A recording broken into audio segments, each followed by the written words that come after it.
Hello, viewers. Today I'm going to talk about how to break down macroeconomics in a way that is very simple to understand.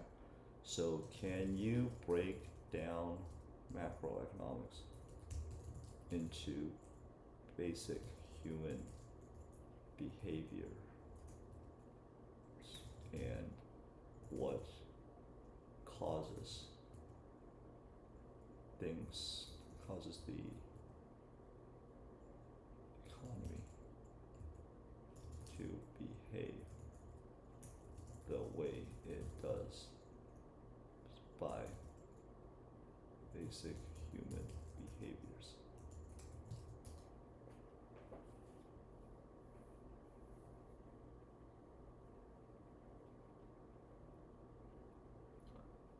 So break down macroeconomics through the lens of basic human behaviors, because at the root of every boom, buzz, bubble, and bail is human psychology and decision-making patterns driving the outline.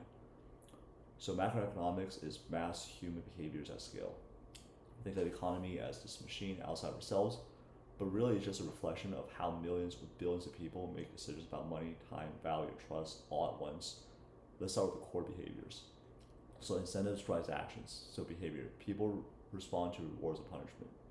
So the economic effects. If interest rates are low, people borrow money and spend more. If taxes are high, people find ways to avoid or minimize them. If bailout exists, people and businesses take more risk, more hazard.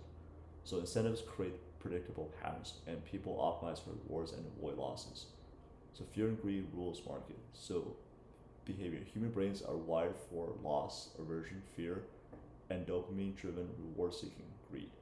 So the economic effects is fear leads to selling, saving, and hoarding, recessions. Greed leads to bubbles, over leverage, and speculations, boom and bust. So the market goes up the escalators and down the elevator. So that's fear and greed at scale. The herd mentality. People follow the crowd for safety and belonging. So trends get amplified. One person buys a house, 10 people buy. Everybody must buy, and then a bubble. Same thing happens in panics. Bank runs, market crashes.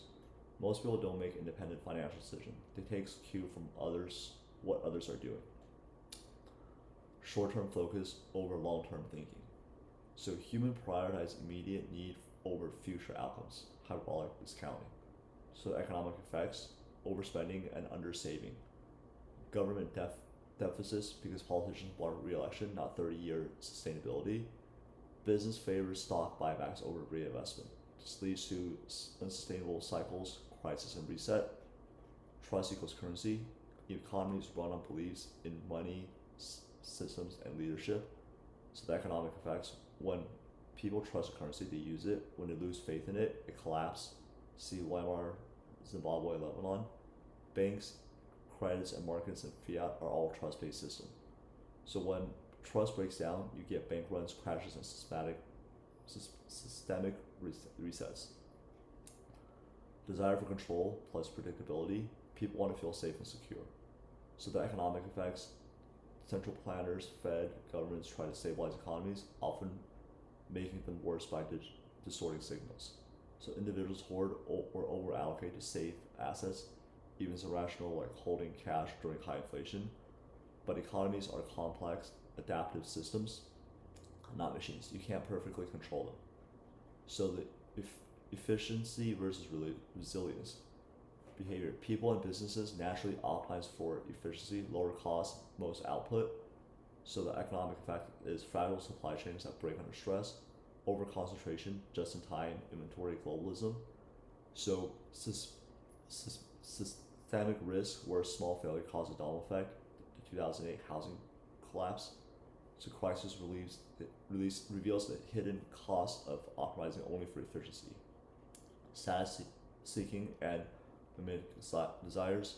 People copy what others value, meaning that luxury goods, speculative investments, NFT manias, real estate FOMO. So the economy only grows on needs, but wants invented by society. We don't buy things for utility alone. We buy for meaning, status, and identity, and we repeat the patterns, not learn from them. Because human memory is short, we forget pain and chase gain. Each generation plays the same economic mistakes. This time it's different. It's the most expensive phrase in finance. Macroeconomic is just not showing that it's a pendulum. So this is how these behaviors shape the economy in a repeated cycle: hope to boom, to euphoria, to crisis, despair, and recovery. And the economy is us. Macroeconomics is just charts and numbers, is millions of people making choices based on incentives, reacting emotionally to uncertainty, copying others, and trying to find safety in a world that's always changing. So this is really powerful in terms of trying to break down everything into fundamentals. So if you had to summarize all of this, is it safe to say that because basic human behaviors have not changed much in history, there will always be signs of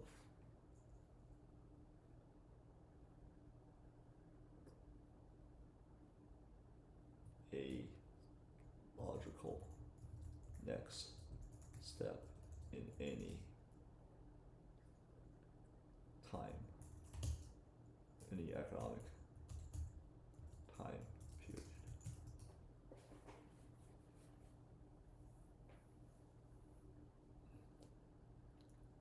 So that's exactly right, and that statement is a hard understanding both macroeconomics and long-term investing. Summary: because basic human behaviors hasn't changed much throughout history, there will always be predictable signs of the logical next step in any economic time period. So break if you clear away, human nature is consistent. We still react to fear and greed. We still chase safety, status, and certainty. We still follow the herd, ignore history, and overestimate the short term. So this hasn't changed in 5,000 plus years, just the technology, tools, and toys have. Economic cycles are psychological cycles. Booms, bubbles, crashes, and recoveries all follow emotional driven patterns. The time is uncertain, but the sequence is familiar: optimism, overconfidence, corrections, rebuilding. There are always tells if you know where to look. Credit expansions, asset inflations, and more houses are visible before collapse. Some trust, saving rates, or employments give clues to the turning point. History doesn't repeat perfectly, but it rhymes with eerily consistency. The future is unknown, but not unknowable. You can't predict exact dates, but you can position yourself based on where we are in the cycle. Smart investors, economists, and business operators all rely on this truth. So the bottom line is macroeconomics is simply the sum of predictable human behaviors scaled across time. If you understand the behaviors, you can anticipate the outcomes, just like clouds before a storm. This explanation, I believe, is really powerful because I've been through, a peak in 2020 and 2022, and lost quite a bit of money because I didn't understand the cycle. All I knew was everything was going up, and I got to get in, greed, and unfortunately, when things did turn tide with the Federal Reserve raising interest rates and tightening the credit market, well, a lot of things that looked good on paper or when I got in didn't work good anymore. This, I believe, is really powerful because what this means is that there's no randomness when things happen in the economy if you understand these patterns. Kind of like, for example, if you see, like I said, it's like a cloud. If you see a dark cloud that's coming, it's pretty safe to predict that rain is going to be forecasted pretty soon. So you're not just wondering why is water falling out of the sky whenever there's no sun. Well, there's a reason why, and it's just being able to look at these patterns. Or, for example, if you're in say Alaska in December, you're wondering why is it cold. Oh, got it, because the sun isn't as high as it was in the summer, and vice versa. So is being able to see macroeconomics as human behaviors, and because human behaviors are, we all have the same nervous system when we make decisions. Unless you become conscious of that, then it's really hard to get a grasp of why things happen. But if you understand this and be able to understand these patterns that are predictable, just like the seasons, then you're able to make much better financial decisions. So hopefully that helped and give you insight of how to think about macroeconomics in terms of human behaviors and pattern recognition. And if you like this video, like, comment, subscribe, and I'll keep creating more of these.